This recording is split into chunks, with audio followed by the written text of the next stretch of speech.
मोहम्मद रसूलुल्लाह वही दीन लेकर आए जो दीन मनु का था। आए यहूदियों, हमें क्यों टॉर्चर करते हो? कभी लबनान में, कभी इजराइल में, कभी फिलिस्तीन के अंदर जुल्म सितम ढाकर, जहां जहां तुम्हारी बस्तियां हैं वहां मुसलमानों को तुम टॉर्चर करते हो। जबकि हमारे नबी कोई नया दीन लेकर नहीं आए। मोहम्मद रसूलुल्लाह का दीन वही है जो तुम्हारे नबी हजरत मूसा अलैहिस्सलातु वस्सलाम लेकर आए। आए अमेरिका और ब्रिटेन के ईसाइयों, तुम हम मुसलमानों के ऊपर जुल्म ज्यादती करके पहाड़ क्यों तोड़ रहे हो जुल्म के?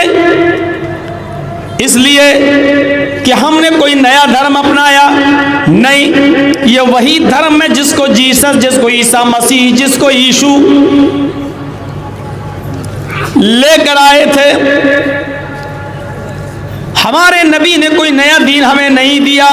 ये वही दीन है जो मनु ने दिया था, ये वही दीन है जो अब्राहम ने दिया था, ये वही दीन है जो मोसेस मूसा ने दिया था, ये वही दीन है जो इसको जीसस ईसा ने दिया था। इसी को कुरान ने कहा, शरअ लकुम मिनद्दीन मा वस्सा बिही नूहन वल्लज़ी औहैना इलैक वमा वस्सैना बिही इब्राहीम व मूसा व ईसा नक़ीमुद्दीन। आए मोहम्मद सल्लल्लाहु अलैहि वसल्लम, हमने आपको नया धर्म देकर नहीं भेजा। आपसे पहले इसी धर्म को स्थापित करने के लिए नूह आए थे, और नूह के बाद हमने इब्राहिम को, मूसा को और ईसा को यही दीन देकर भेजा।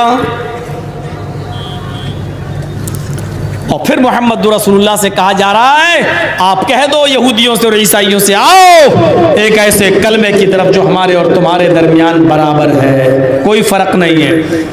ला इलाहा इल्लल्लाह, अल्लाह नाबुदा इल्लल्लाह, हम अल्लाह के अलावा किसी और की इबादत नहीं करेंगे। ये सबका धर्म यही है, यही मूल मंत्र है, यही ओरिजिनल शिक्षा, तालीम, एजुकेशन यही है। पूरी यहूदियत, ईसाइयत, हिंदू धर्म, इस्लाम, दुनिया के बड़े बड़े 4 धर्मों को पढ़ जाइए आप मेरे भाइयों, एक भी लफ्ज इधर से उधर नहीं देखेंगे। ये शिक्षा, ये तालीम सबके अंदर पाई जाती है।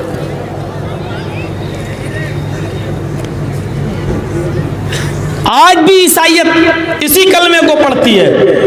लैंग्वेज बदल गई, भाषा बदल गई। ला इलाहा इल्लल्लाह से there is no God but God is only one हो गया। नूह अलैहिस्सलाम का कलमा ला इलाहा इल्लल्लाह, मनु स्मृति के अंदर ला इलाहा इल्लल्लाह की जगह एकम ब्रह्मा द्वितीय नास्ते हो गया। लेकिन मीनिंग, अर्थ, ट्रांसलेट अगर आप करेंगे किसी भी भाषा में तो उसका तर्जमा यही होता है, एक ही ब्रह्मा है, एक ही अल्लाह है, उसके अलावा कोई हमारा परम पूज्य नहीं है।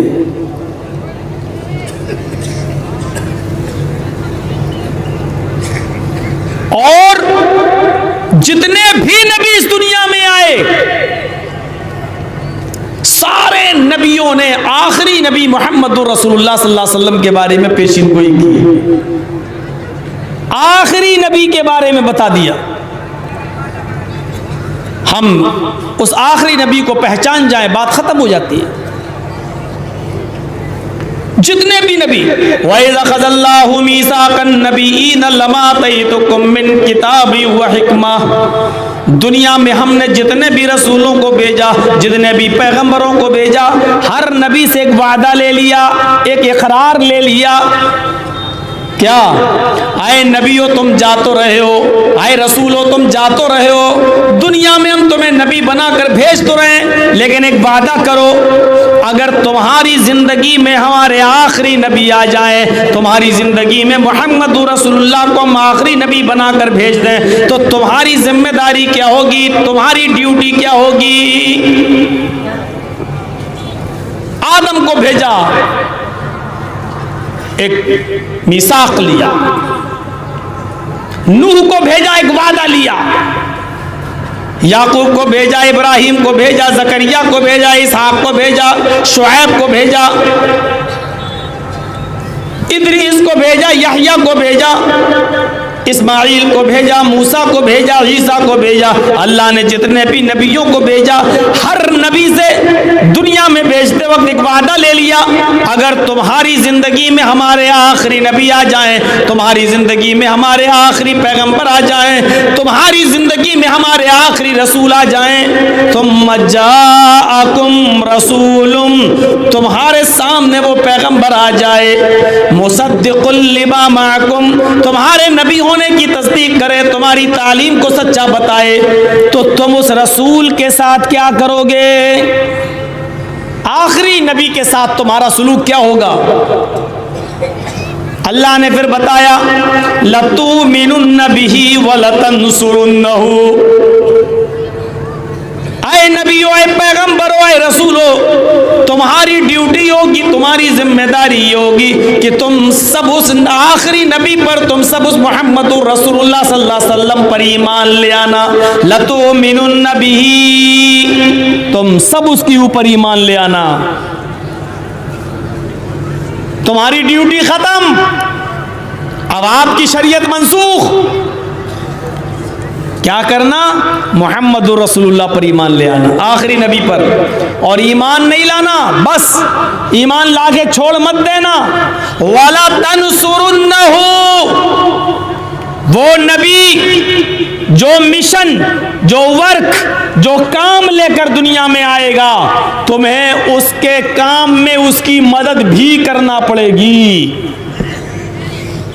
उसके काम में तुम्हें उसकी मदद भी करना पड़ेगी। तुम्हारी शरीयत खत्म, तुम्हारी दावत खत्म, तुम्हारी तबलीग खत्म, अब तुम नबी पर ईमान लाओ, मोहम्मद रसूलुल्लाह पर। और नबी जो काम लेकर गया, जो मिशन लेकर गया, जो वर्क लेकर गया, उसके काम में तुम्हें उसकी मदद भी करना है। देख रहे हैं आप, हर नबी ने दुनिया में आने के बाद पेशीनगोई की। अल्लाह ने उससे कहा, उसने दुनिया में आने के बाद बताया। मैं समझता था, मुझे डाउट था, और कई मर्तबा मुझे जैनियों के सरधर्म सम्मेलन में जाना पड़ा, गया हूँ, बुलाया गया, और उनको बड़े दावे थे कि हमारे किताब में, हमारे मज़हब में तो हमारे महावीर जी के अलावा किसी का नाम ही नहीं है। हमको बड़ा ताज्जुब होता था। एक साल पूरा मुताला करने के बाद, एक साल पूरा जैन शास्त्र पढ़ने के बाद मैं इस नतीजे पे पहुंचा कि जैन शास्त्र के अंदर भी मुहम्मदुर रसूलुल्लाह का नाम मौजूद है। जैन शास्त्र में मुहम्मदुर रसूलुल्लाह का नाम अरहन आया है, अरहन। तू पूजा नहीं कर सकता है तो मत कर, तू किसी गरीब की सेवा नहीं कर सकता तो मत कर, तू किसी गरीब स्त्री, किसी बेवा औरत की सहायता नहीं कर सकता है तो मत कर, तू किसी यतीम की परवरिश नहीं कर सकता है तो मत कर, तुझे चिंता करने की जरूरत नहीं है, तेरे लिए अरहन काफी है। इस्तिताअत है और इसलिए रुका हुआ है कि अभी मेरी बेटी की शादी होना बाकी है। जब बेटी की भी शादी कर देंगे तब जाएंगे हज करने।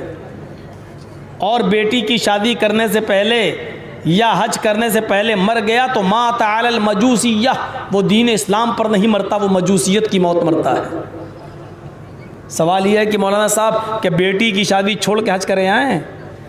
आपके पास इस्तिताअत है, आपको जाना पड़ेगा हज करने इसी साल। साहब बेटी की शादी 5 लाख रुपए का जहेज़ देना, ये जहेज़ आपने खुद, आपके समाज ने जहेज़ की नौबत खड़ी की है। शरीयत ने जहेज़ का आपको पाबंद नहीं किया था। ये आपके अपने घर के मसले हैं। आपके पास पैसा है और अभी टाइम है, इस्तिताअत है, आपको हज करने जाना पड़ेगा। नहीं साहब 1 साल के बाद बेटी की शादी करूंगा तब जाएंगे, और उससे पहले अगर आपका इंतकाल हो गया तो मात अलल मजूसिय्या, ये आदमी दीन इस्लाम पर नहीं बल्कि मजूसियत पर मरता है।